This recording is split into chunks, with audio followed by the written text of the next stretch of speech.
¿Qué tal, mi gente? Sean todos bienvenidos a este canal de YouTube de Albert Mena. Nosotros muy contentos, agradecidos, porque usted siempre está ahí. Gracias por compartir nuestros contenidos y los temas que tratamos en el día a día. Nosotros hoy queremos hablar de un tema bien interesante, muchas preguntas que tienen personas que tienen algún tipo de creencia en Dios, y es de ¿dónde está Dios en el momento de la dificultad? No se lo pierda.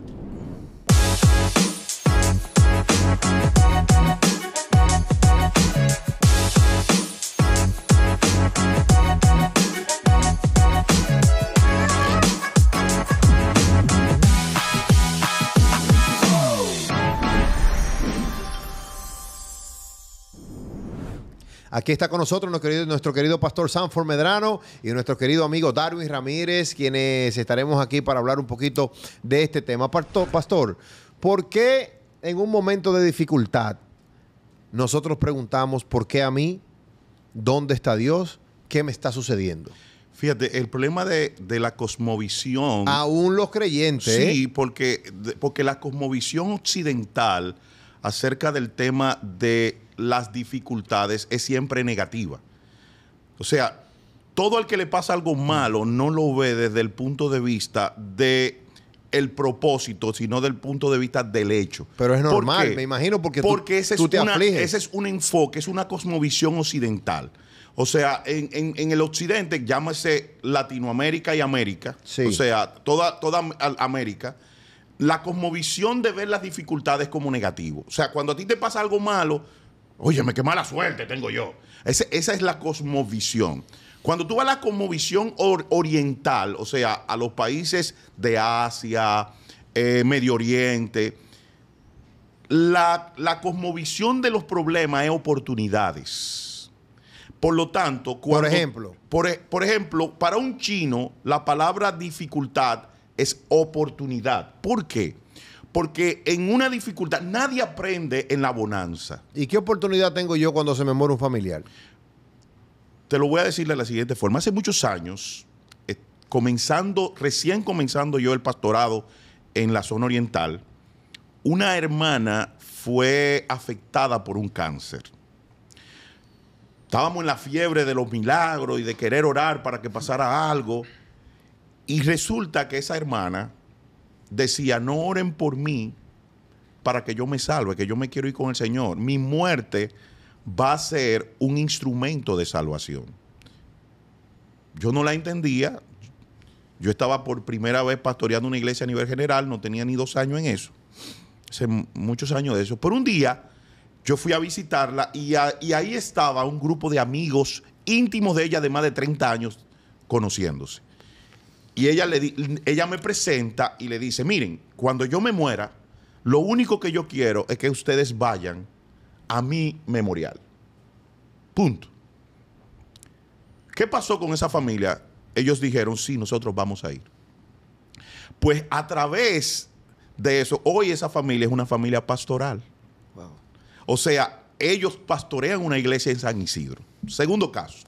O sea, ¿pero por qué? Porque a través del mensaje que se dio en el memorial de ella, ellos fueron tocados conocieron mucho al Señor y esa muerte se convirtió en un vida. instrumento, claro, para guiar. Número 2, una parejita que yo conocí que tenía un solo hijo. Él tenía varios hijos, pero ella solamente tenía ese hijo.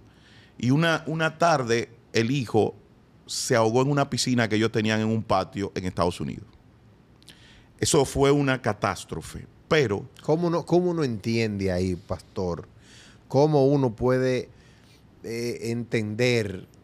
¿Cómo que dice? ¿Qué es lo que hacen los chinos que dicen que hay una oportunidad? ¿Cuál es la oportunidad que yo tengo ahí? Muy simple. Los abuelos de ese niño eran alcohólicos los dos. Tenían más conflicto que el hijo Elimber. Y vinieron a los pies de Cristo en este proceso. Y hoy les sirven. ¿Pero por qué con mi hijo? Bueno, es que a veces, mijo, ¿por qué? Te voy a decir, el primero que entregó un hijo. Porque si Tom viejo... ¿Quién fue el primero que entregó un hijo? Pero si ya esos 2 señores están mayores de edad, alcohólicos, ¿por qué Dios no se lo lleva a ellos? Bueno, porque el niño es un ángel que está comenzando la vida. Por eso debería de ser, ¿verdad? Dios tenía un propósito en la vida de ellos y el niño fue un enviado. Wow. Como Cristo fue un enviado. Wow, fíjate que Cristo vino a morir en una cruz y Dios se despegó del único. No de uno cuantos, del único. ¿Y qué mensaje? ¿Qué pasó después de ahí? Que ellos tuvieron 2 hijos.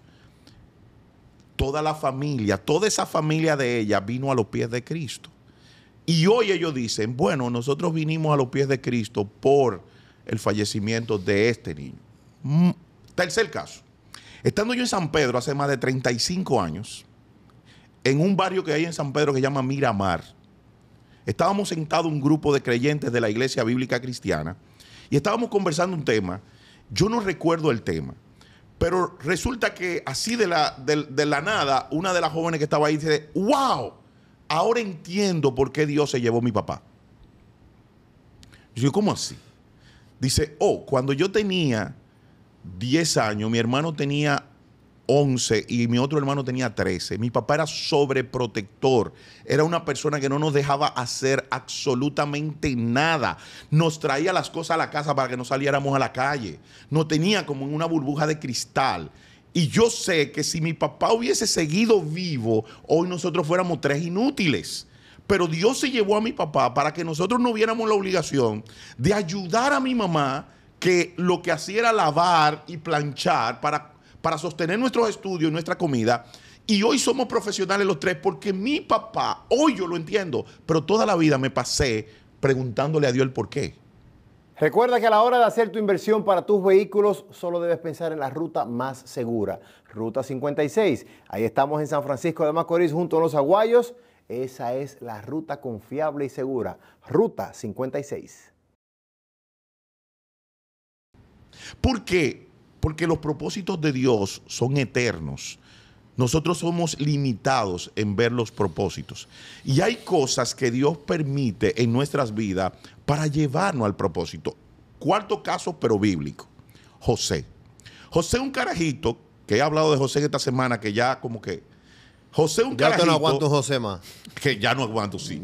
José, un carajito engreído. Que mi mujer no me mate. Engreído. Ella es José fan. Para que fue criado por un papá añoñado. Pero añoñado, no, pastor, no puede ser un papá añoñado porque Jacob tenía 9 muchachos. Eso Pero fue un a él, milagro. pero a él, pero a él le hacía ropa especial. Claro. ¿Pero por qué? Hacía una diferencia. Porque él se lo ganaba. No se le ganaba. Es que Era fue un lo último, chimosazo, fue lo el último. pendejo ese. No es chimosazo, no. Era un chimosazo. No, señor. Ese era un chimoso. No, Vivía señor. diciendo todo lo que hacían los hermanos. Ah, bueno. Era un chimoso. Chimoso Los chimosos no. son los que van llevando. No, chimoso no, porque él Entonces, quería la tranquilidad del papá. Pero tú sabes que el chimoso es porque se cree que alguien es más que el otro. Entonces José se crió, todo el niño que se cría bajo mucha protección y bajo cuidados especiales, Opa. salen medio... Sí, de verdad. ¿Qué ocurre? Que Dios hace que los hermanos vendan a José por un asunto de envidia. Y se llevan a José para donde Potifar. En el Potifar Dios lo bendice porque Dios no nos abandona. Dios nos mete en el fuego, pero no nos abandona. En el fuego Dios mandó a José y lo bendice. Y todo lo de Potifar comenzó a crecer. Pero la mujer de Potifar se enamora de José. Y dice la Biblia, porque los detalles de la Biblia para mí son muy interesantes, que cada día esa tipa iba a enamorar al hombre. Una mujer que es despreciada, por más aficiada que esté, si el hombre se pone en pleno, la mujer no vuelve. Y esa mujer volvía todos los días. ¿Qué significa? Que José estaba jugando al papi chulo. Porque el tipo estaba bueno. Ay, mi madre. O sea, que El tipo estaba bueno. Él estaba jugando con la Porque candela. hay no que no son no.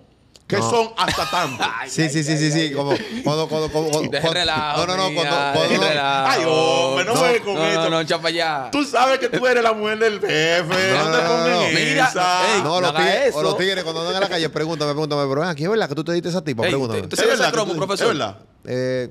Está tranquilo con eso. Tumba eso. Oye, tumba eso. Eso un sí. Eso sí. Mira, tú estabas diciendo, yo nunca dije que sí. Así mismo. Entonces, José, porque si José Déjate hubiese ser. contundente, José, ella no va todos los días. Pero cuando le quita la ropa, señores, quitarle la ropa a un tipo en esos tiempos, eso era saco. Ay. Eso era saco. Pato, Eso no era telita como ahora, que yo te agarro esa cosita y te la rompo fácil. Usaban una batola que cuando una vez se les jalaba un hilito y se iban de una vez. No, todo lo contrario. ¿Usted cree? Todo lo contrario. Eso es una tela dura. Eso era una tela, la tela que se usaba en ese tiempo era una tela áspera, difícil, pero además tenía solamente 3 hoyos. El de la cabeza y el de los 2 brazos. Ahí no había por dónde. Eso no tenía botones para tú pero romper espérate. botones. Entonces, ella lo estaba seduciendo a Él él. iba adelantado. Ella lo estaba seduciendo a él. Y él, cuando se vio desnudo, Reaccionó. dijo, espérate, ay, cógelo. Y sale huyendo. ¿Por qué? La reacción de ella, en los días anteriores él le decía que no, pero no que sí. Y ella no se molestó. Lo que pasa es que ella ya tenía un cocote con el tigre en cuero.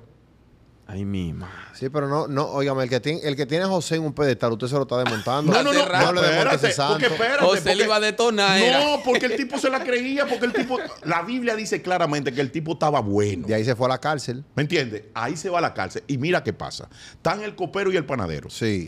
Y él le dice que ellos, que tuvimos un sueño, papá. Yo se lo declaro. El yo de José. Sí, pero él viene con ese don. Pero yo. Ajá. Ah, bueno, él debió decir primero, No, espérate. déjame orar. Tú verás el cambio. Él dijo, Tú verás el déjame cambio. orar. Él dijo, déjame Él dice orar. yo, y después que se lo declara, dice, tú te jodiste. Y tú vas para adelante. Y él le dice, acuérdate de mí cuando estés al lado del hombre. Está bien, está joseando. Tráfico de influencia. Tráfico de influencia. No, Pero José Oh, era. tráfico era no, de un influencia. señor. La diligencia la está haciendo. No. Él dijo, fui yo que te lo dije. La algo por mí. historia completa de Cuando José. usted sabe que usted no ha hecho nada, usted no pide. Óigame bien, la historia completa de José nosotros se la vamos a detallar. Tenemos un adelanto aquí también en nuestro canal de YouTube, pero hemos comenzado ahora, gracias a la edición de Darwin, gracias a la edición de Sandy, con un nuevo formato de nosotros hacer este tipo de historias con los muñecos, con esto de la inteligencia artificial bien chulo, que usted no se puede perder para que usted entienda bien, porque el pastor está acabando con José. aquí. Entonces, ¿qué pasa? Pasan 3 años. El 3 es el número de levantamiento. Por eso es que hay que levantarse ahora a las 3 de la mañana. Más o menos. Ay, mi madre. Pero fíjate, 3 días fueron lo que duró el pueblo de Israel cuando el tiempo de Esther. Sí. 3 días fue lo que dejó Jesús debajo de la tierra para volverse a levantar. A los 3 años, el rey tiene un sueño. Hey. Y el copero está ahí. Y dice, pero ven acá, Le José. llegó. Tigre, Tengo el tuyo. tengo el tuyo. José. Cuando yo estaba en esto, el tipo, me dijo lo que había. Mándalo a buscar. Y a José lo bañan, lo peinan, le dan perfume, le dan todo y se presentan del rey. El rey le hace el cuento. La vaca flaca y la vaca gorda. Y las espigas y los abrojos. Y José y eso es, mira, eso es tan contundente en la Biblia. José le dice, espérese, déjeme ir donde papá. Ay. Ay, cambió ya. Esos 3 años ahí. Esos 3 años Claro. lo hicieron come moco y darse cuenta que el Mala hombre mía. no es él, que el hombre es el que está allá arriba. Sí, y entonces, ya ahí Y él entonces se va cambió. donde el hombre. En esos 3 años, José aprendió cuál fue el propósito por el cual sus hermanos lo vendieron. José aprendió cuál fue el propósito de todo el dolor y cuál fue el propósito del olvido. O sea que puede tardar, pastor, a propósito de ese enlace que usted hizo con la historia de José, puede tardar un tiempo de repente usted entender el por qué pasó por una Eso es dificultad. así. Y Indefinido. mientras más tiempo tú dure, más se alarga el proceso. Entonces, cuando los hermanos, cuando viene que se da el sueño de los 7 años de abundancia y vinieron la escasez, que los hermanos van donde José, en el capítulo 45 del libro de Génesis, verso 8, José le dice, hermano, no teman, porque no fueron ustedes que me vendieron. Yo entendí la vaina. No fueron ustedes. Fue Dios que me mandó para acá. Cuando tú entiendes el propósito, tu corazón no se amarga. Tú entiendes el sufrimiento y tú entiendes el dolor. Ahora, cuando tú no entiendes el propósito, tú vas a buscar por qué.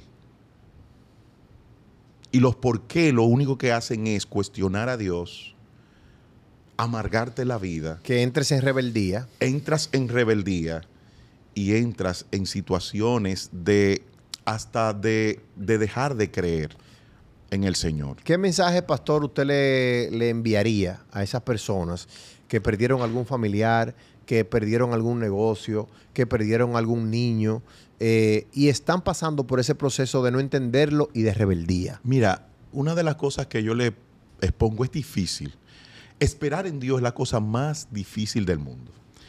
Pero yo hablaba en nuestra iglesia el miércoles pasado, en CCI, yo hablaba del Salmo 27. Y yo decía, abajo dice, espera en Jehová, sé valiente y esfuérzate, pero espera en Jehová. Las esperas son difíciles. Pero cuando tú vas al Salmo, en los primeros capítulos, el Salmo comienza a decir, tú eres mi luz y mi salvación, tú eres mi fortaleza, tú eres esto, tú eres esto, tú eres esto. Y después dice, pero una cosa yo anhelo y es estar en tu casa. Todos los días. Wow. Todos los días de mi vida. ¿Qué estaba diciendo David en ese Salmo? Sammy está diciendo, lo único que soluciona el problema en la espera es tú ir a la presencia de Dios. Es tu buscar en Dios. ¿Cuál es el problema de la iglesia de hoy? Que la iglesia de hoy le habla a Dios, pero no habla con Dios. Señores, vamos a estar claros, un incendio o una inundación puede ocurrir en cualquier momento y por múltiples razones. Y contar con un buen seguro ayuda a disminuir las pérdidas de tu propiedad o tu negocio. En COP Seguros contamos con pólizas contra incendios y desastres naturales, tanto para tu vivienda como para tu empresa. Porque en COP Seguros cuidamos lo que más valora.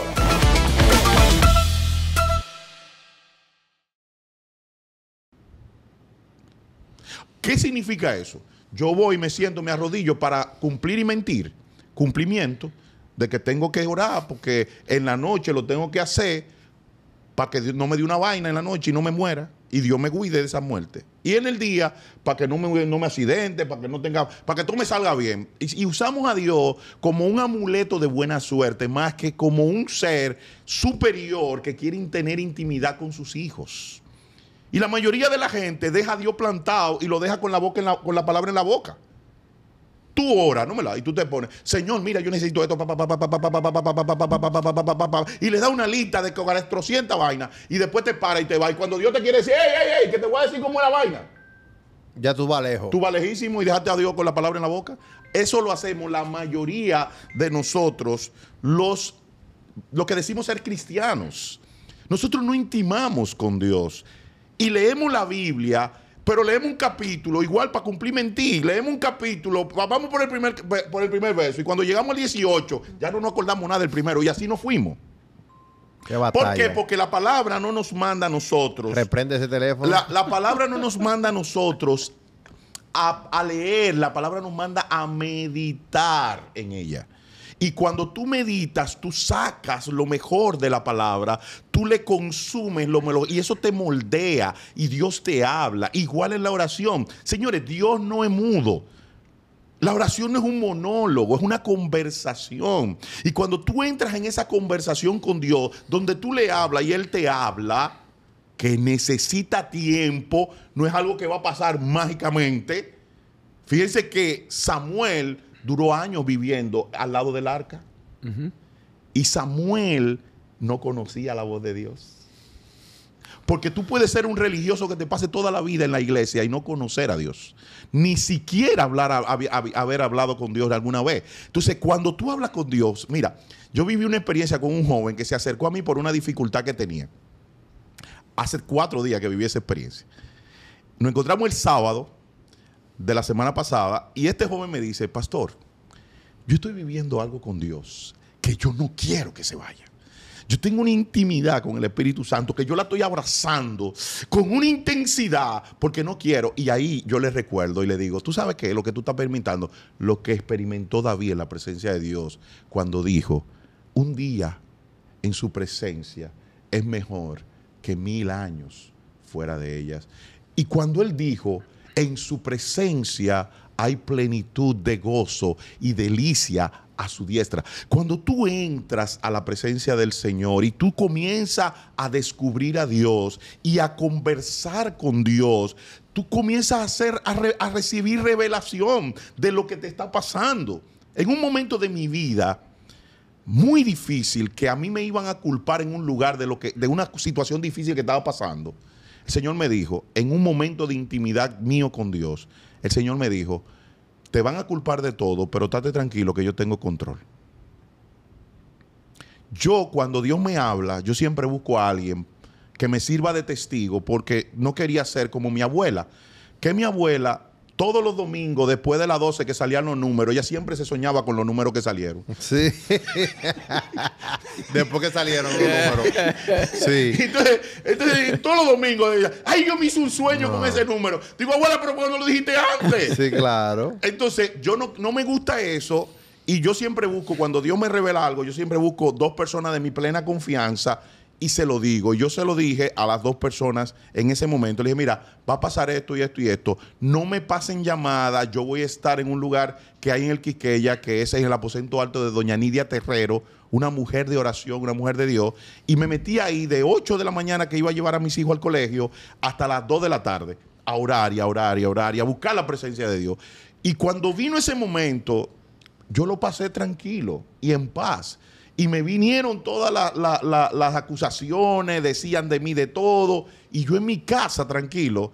¿Por qué? Porque cuando tú te metes en la presencia de Dios y tienes un contacto con el Señor, no hay problema que a ti te agobie, ni hay situación que a ti te deprima. ¿Por qué? Porque en su presencia hay plenitud de gozo. Bueno, muchas gracias, pastor. Muchas gracias, Darwin, por estar con nosotros. Gracias a ustedes por mantener la sintonía. Usted que está pasando por este momento, nunca olvide lo que dice el Salmo 46:1. Dios es nuestro escudo y nuestra fortaleza y siempre está con nosotros en tiempos de dificultad. Así que ya saben, espero que en su vida Dios se esté controlando y que este capítulo sea de edificación para cada uno de ustedes. Muchas gracias.